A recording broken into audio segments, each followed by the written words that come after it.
Fundador do Partido dos Trabalhadores, o PT, em Santa Catarina, advogado e professor Décio Lima está no seu terceiro mandato como deputado federal.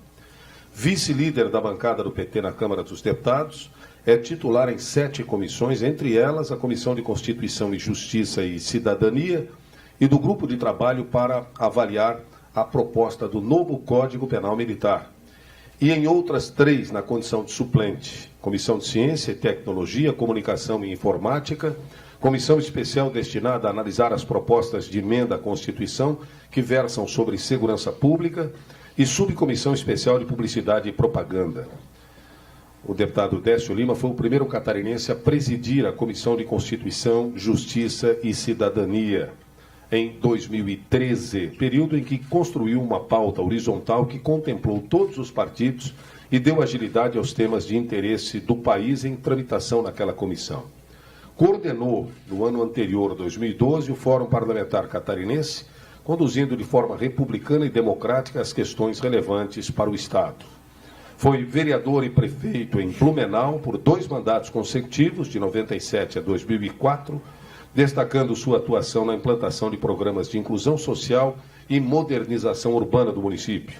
Entre 2005 e 2006, foi superintendente do Porto de Itajaí, um dos mais importantes terminais portuários do Brasil, sendo responsável pela captação do maior volume de investimentos em toda a sua centenária história, assegurando a geração de emprego, renda e desenvolvimento da economia catarinense. Reconduzido à Câmara dos Deputados, Décio Lima tem um compromisso de continuar sua atuação na defesa dos interesses dos municípios catarinenses, assegurando os recursos e garantindo o acesso aos programas federais para o desenvolvimento e melhoria da qualidade de vida da população. Deputado Décio Lima é o nosso palestrante desta tarde.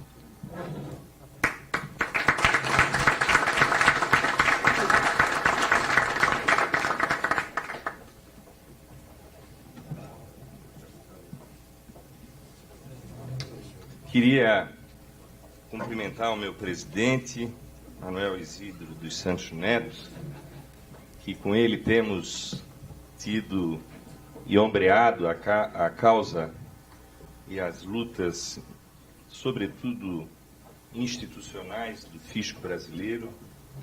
Queria saudar o meu presidente Fabiano Dadanal, presidente do nosso Sindifisco de Santa Catarina, que nos recepciona aqui na cidade de Florianópolis, na Ilha dos Catarinenses. Cumprimentar os membros da mesa, Mauro de Rondônia, Oliveira do Ceará, e o meu querido colega, irmão botafoguense, o Jaimar, da nossa Paraíba, a quem, por último, tive no último estado, debatendo as questões das lutas que fazem parte da agenda do fisco brasileiro. Comentar o João Marcos, o Rogério Macanhã, o Celso, todos aqui. Eu acho que na extensão do nosso relacionamento, eu poderia citar praticamente o nome de todos pela relação extremamente positiva, cordial, de amigo e de companheiros. Cumprimentar a minha esposa, a Ana Paula, e agradecer ao Mário Mota, saiu, estava aqui conosco, está lá, né, quem tive a honra dele aqui fazer, ele que é uma expressão da imprensa e dos meios de comunicação de Santa Catarina, e acabou de ler o meu singelo currículo de contribuição na vida pública pelos seus mandatos que eu alcancei do povo de Santa Catarina. Eu hoje, sabe, pela primeira vez, eu acho que das tantas falas que eu fiz, e eu já recebi o recado, que eu tenho que falar pouco, porque é de encerramento, e eu já vi aqui a reação do público quando o Manuel Isidro veio fazer a sua apresentação do grupo. Então, eu acho que o recado não foi para ele, foi para mim, viu, Manuel? Porque eu entendo o acúmulo que, nesses 2 dias, sobretudo, de profundo conteúdo, se permitiu nesse workshop realizarem na produção que eu, por último, aqui pude presenciar, do ponto de vista da vivência dos auditores fiscais e também na compreensão jurídica, sobretudo, das mudanças que podem tornar o Estado brasileiro mais efetivo no trato com esse flagelo que é a sonegação no nosso país. Mas hoje, Manuel, eu quero dizer que eu, pela primeira vez, das falas que tive a oportunidade e o carinho de vocês de ser convidado, eu hoje acho que eu estou propenso a cobrar um cachezinho. Porque o presidente da Câmara dos Deputados, o Eduardo Cunha, um homem que vocês conhecem, austero, zeloso pelo dinheiro público, não me autorizou a vir aqui fazer esse debate e está descontando, inclusive disse que ia descontar do meu salário, descontar a minha ausência hoje na Câmara dos Deputados, e mesmo assim ontem pelo WhatsApp eu falava com o Fabiano, mas eu disse, eu vou, Fabiano, não tem problema que eu vou, eu jamais vou faltar com a luta e estar nas trincheiras aqui do nosso fisco, da FENAFISCO e dos sindifiscos do Brasil, pelo tudo aquilo que eu imagino de importância. Eu queria dizer para vocês que também, por sorte da FENAFISCO, hoje não foi colocada em votação a cassação do Eduardo Cunha, porque eu no avião fiquei me imaginando, eu vou para lá, se coloca em votação e perde por um voto, o culpado era o fisco. E aí nós íamos ter que se explicar para o nosso país, né, o país todo que clama para que a gente tenha a possibilidade, né, de tornar aquele palco importante para a democracia brasileira. Não há democracia sem a presença forte, vigorosa do Poder Legislativo. Muitos dos debates que os senhores aqui participaram nesses 2 dias, o recurso de solução é no Congresso Nacional, inclusive.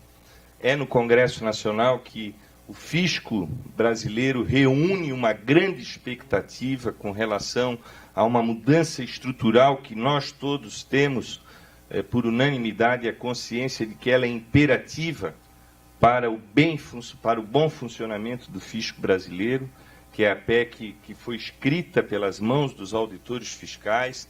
Me permito aqui, com orgulho, dizer de um dos auditores fiscais brasileiros, que foi o Fabiano, que escreveu e que eu tenho a honra de ser o seu signatário no Congresso Nacional, a PEC 186, que é de todos vocês, é uma PEC nossa, é uma PEC que vai e pretende mudar, estabelecer-se como marco regulatório da história de modernização do Estado brasileiro. Eu também queria pedir desculpas, porque eu não participei os 2 dias que aqui vocês presenciaram. E, de repente, eu posso ser um pouquinho repetitivo de coisas que, de conteúdo, já foram alcançadas no debate que vocês realizaram ao longo desses 2 dias. Portanto, eu quero dizer para vocês, sobretudo, de que uma atitude dessa natureza, parar-se por 2 dias aqui, no ano passado, na realização do evento lá na Bahia, né, Geraldo, naquele evento que eu tenho certeza marcou os acontecimentos da luta institucional do fisco brasileiro. E parar aqui para debater esse tema, talvez aqui, neste pequeno auditório, vocês não tenham, ou nós todos não tenhamos a compreensão da importância e da relevância deste evento, que, no meu entender, não é apenas um workshop que procura debater o conteúdo. É mais do que isso. É um ato de coragem. É um ato de coragem porque a sonegação, ela não é produzida pelos fracos. A sonegação não é dos pobres. A sonegação não é dos excluídos. Quem faz a sonegação são os poderosos. É o poder que sempre alcançou e determinou as coisas não só no nosso país, mas no mundo inteiro.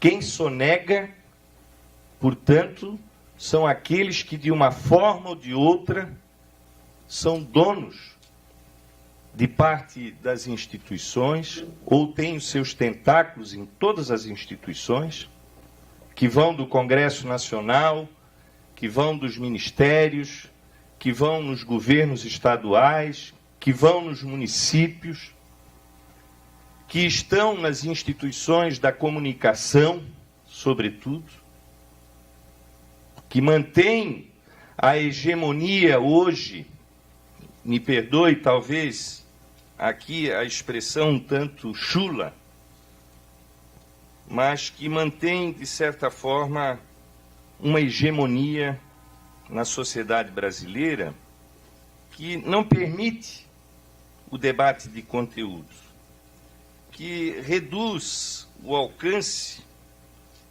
deste debate a determinados interesses. Aquilo que a gente hoje fala, muito comum na vida moderna do povo brasileiro, principalmente, nós assistindo esses momentos com muita perplexidade,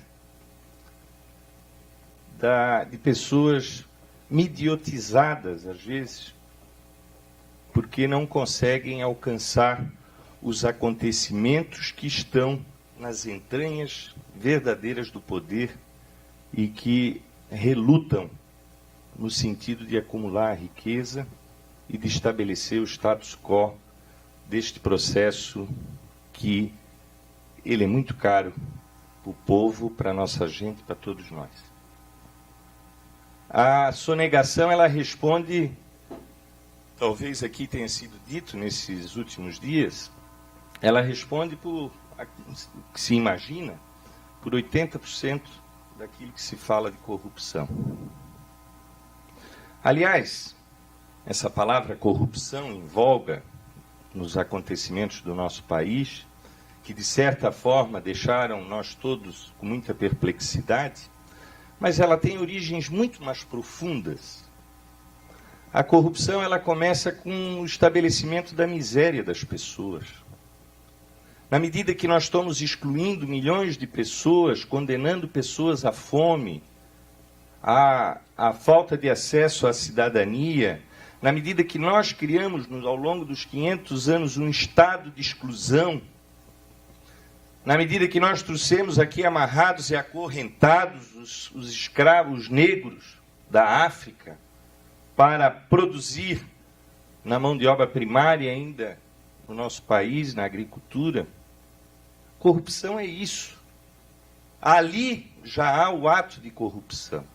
Ele é um processo que está enraizado na nossa cultura e no nosso meio. A corrupção é muito mais do que a leviandade de agentes públicos ou de servidores de se apoderarem daquilo que é arrecadado. A corrupção, o retrato dela é o resto da sociedade. É aquilo que não está, talvez, no conjunto da rotina das nossas vidas. Aonde nós andamos e vivemos, nós, uma parte do povo brasileiro, dos auditores, dos deputados, dos servidores, dos trabalhadores, até mesmo, porque a corrupção é o retrato da miséria do nosso povo.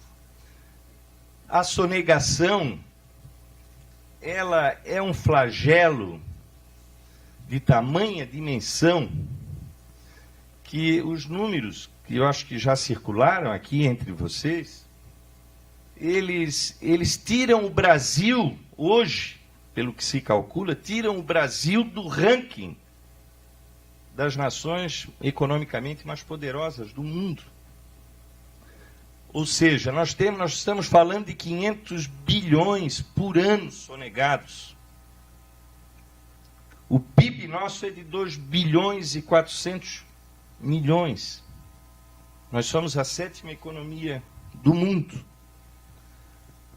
Acima de nós temos a Rússia, depois a Inglaterra, os caminhos que o Brasil, mesmo na adversidade desses momentos, mas que são irreversíveis, caminhamos para sermos a 5ª economia do planeta, vamos passar a Rússia, e a Alemanha, né, que é a 5ª economia do mundo, nós devemos passar, mas só os números da sonegação, que é uma marca que é um sinônimo de corrupção, já nos colocariam como a quinta economia do planeta, porque a sonegação, ela reflete no PIB brasileiro. Ela é a economia escondida para além da estrutura do Estado brasileiro e, portanto, da vida institucional do nosso país. Portanto, é um momento de coragem que a FENAFISCO está fazendo. Manuel, eu percebia lá na Bahia, né, e chamava a autoestima do auditor fiscal pelo exercício da cidadania. Tenho dito isso. Sou egresso do movimento sindical, na condição de advogado, de várias categorias que eu circulei, de servidores públicos, de trabalhadores da iniciativa privada, e algo que sempre me atraiu profundamente, o Rogério está aqui, sabe disso, foi que o sindicato é um modelo de sindicalismo que vocês fizeram, estão dando ao nosso país, que não se limita à natureza do sindicato, que é aquela natureza economicista, da melhoria das condições de salário, de trabalho. Não. Olha o tema. É um tema de interesse difuso do povo brasileiro. É um tema que alcança a solução deste quadro que sempre nos humilhou e nos envergonhou, que são os abismos sociais, que são as diferenças que existem no nosso meio. Eu dizia naqueles momentos que a FENAFISCO dá um exemplo de cidadania. A minha percepção hoje é que não é só isso. A minha percepção é que ela dá um exemplo de coragem. Porque quando aponta, como hoje aqui, medidas que vão impactar no combate à sonegação, nós sabemos com quem que nós estamos mexendo. Com as grandes corporações, com as grandes riquezas, com as grandes fortunas, com os grandes interesses.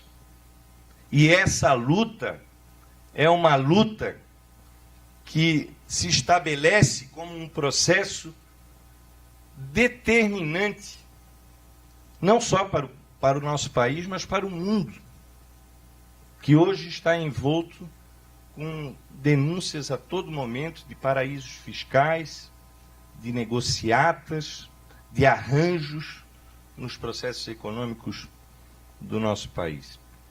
Portanto, é gratificante aqui a honra de terem me convidado para fazer o encerramento no momento que vocês tratam esse tema de coragem. Um tema que eu acho que ele tem que se transformar numa paixão para além dos auditores fiscais.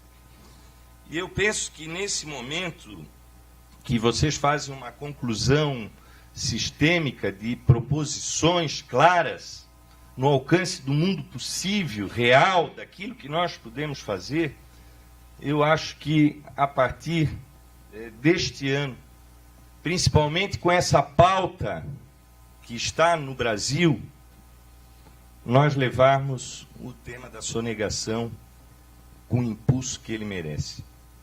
E ninguém mais no Brasil, a não ser a FENAFISCO, está sendo vanguarda deste debate. Este debate existe, às vezes, nos cantinhos dos partidos, por aqui, de alguns partidos, de algumas instituições, de algumas atitudes isoladas, que também merecem o nosso reconhecimento de serem atitudes corajosas, de alguns membros do Ministério Público, às vezes de algum magistrado. Mas o impulsionamento que nós podemos dar a partir daqui é um impulsionamento de qualidade e de conteúdo. Mostrar para o povo brasileiro esses números. Não é possível que o povo brasileiro, às vezes, vê e imagina o seu problema num ato só de corrupção e não enxerga a podridão estrutural que existe por detrás disso tudo. Às vezes, assiste ali um agente da vida pública, de um vereador a um senador. Aquilo é uma coisinha pequena diante da estrutura apodrecida que paira sobre os processos econômicos no nosso país e que são os processos sempre de combate do fisco brasileiro e dos auditores fiscais. Por isso, também, nesse momento de fazermos a denúncia que precisamos fazer do processo de sonegação para a sociedade, entrar nesse debate com conteúdo, com argumento, não só no denuncismo disso ou daquilo, mas no debate de conteúdo, nós podemos construir um impulso também para aquilo que nós todos aqui acreditamos que é a mudança do Estado brasileiro, através da PEC 186, para dar autonomia efetiva para todos os fiscos brasileiros. Os números da sonegação, para vocês terem um olhar, porque os números são tão grandes e a gente é tão distante da riqueza, mas representam hoje, Jaimar, tudo aquilo que os estados e os municípios arrecadaram num ano. É sonegado. Então você imagina o prefeito com as dificuldades que ele está tendo lá no cantinho desse país, às vezes para fazer uma melhoria numa estrada vicinal, para levar condições para o agricultor familiar, às vezes as dificuldades que os governadores estão passando. Eu olho aqui para o Geraldo, fico imaginando a situação do Rio Grande do Sul, nosso querido governador Sartori está enfrentando lá uma travessia, as estruturas da República num processo falimentar e o dinheiro sendo surrupiado pela sonegação, que é sinônimo de corrupção, que é dinheiro desviado, que é dinheiro afastado dos cofres públicos, daquilo que é produzido pelo nosso país, e a estrutura da República num processo falimentar, com vários exemplos de estados e municípios estagnados. No alcance que poderíamos produzir de melhoria da vida do nosso povo. Então, queridos, como é bom começar esse ano de 2016 vendo essa atitude, Manuel, da nossa FENAFISCO. Como é bom ver essa atitude. Por quê? Porque eu também quero dizer para vocês aqui, ao finalizar, de que o pessimismo não constrói absolutamente nada. O que constrói caminhos, o que faz a gente superar as adversidades é o otimismo. E eu tenho certeza que isso não falta para essa combativa expressão do Estado brasileiro, que são os nossos auditores fiscais. Em todo o país, em todos os cantinhos. Né, Zé Roberto? Lá da nossa Roraima, até aqui os pampas do Rio Grande, do Geraldo, do Celso, eu acho que nós temos aí um ano que nós podemos fazer produções maravilhosas, despertando os representantes do povo nos municípios, nos vereadores, para mudar a sua administração tributária, fazendo com que as assembleias, como nós já iniciamos no ano passado, João Marcos, né, vários debates em alguns estados brasileiros. Estivemos em Minas, estivemos no Espírito Santo, estivemos, enfim, em muitos estados, e eu acho que nós podemos, nesse ano, fazer um processo de caravana para que, principalmente a PEC 186, que é, na verdade, a abertura e o início de modernização da estrutura de Estado brasileiro, ela possa ser também objeto de mudanças nas constituições estaduais e nas leis orgânicas dos municípios. Porque nós não vamos fazer nenhuma mudança significativa no combate à sonegação se nós não mudarmos as estruturas do fisco no Brasil. Enquanto elas estiverem contaminadas pelo processo político e não forem efetivamente estruturas de Estado autônomas, nós vamos ter as dificuldades que vocês vivenciam hoje nas suas respectivas estruturas em todos o alcance dos estados brasileiros. Portanto, olha, é um prazer enorme eu estar aqui de novo junto de vocês, né, para trazer essas palavras, né, de otimismo, de certeza. Não há dúvidas. Alguém tem dúvida de que combater a sonegação é um bem em si? Alguém tem dúvidas de que combater a sonegação não é eticamente correto? Alguém tem dúvida que sonegar não é um crime de corrupção daqueles mais vis que possam expressar do comportamento humano? Talvez traduzido lá no Código Penal como tipo do estelionato, 171, o golpe, a enganação. Então, olha que causa maravilhosa que somente pela autoridade do fisco brasileiro, da FENAFISCO, essa causa pode alcançar a credibilidade do debate na sociedade. Isso é importante dizer aqui para vocês. Uma coisa é um deputado. Uma coisa é dizer, ó, deputado Décio Lima. E ainda depois diz do PT. Porque todo deputado tem marca. Hoje de manhã veio um do PSDB aqui. Mas o fisco brasileiro, ele reúne a credibilidade que não é da parte do partido. A credibilidade dele é da autoridade, de quem vive o combate à sonegação de forma permanente. Se vê impotente nas suas ações. Se vê com frustração, muitas das vezes, no exercício dessa tarefa que é imperativa de qualquer estrutura de Estado que a humanidade já pôde se organizar. Que ela é fundamental. Fundamental, inclusive, para o exercício do processo democrático, para aqueles que propositivamente vêm, durante as eleições, prometer isso e aquilo, fazer dessa ou daquela forma. Se não tiver fisco, não fazem nada. Se não tiver arrecadação, não fazem nada. Se não tiver um Estado eficiente, estão mentindo e estão enganando para a sociedade brasileira. E vocês têm a autoridade da formulação desse debate. Aqui não há partidos. Aqui é a expressão do Brasil. E a causa é apaixonante.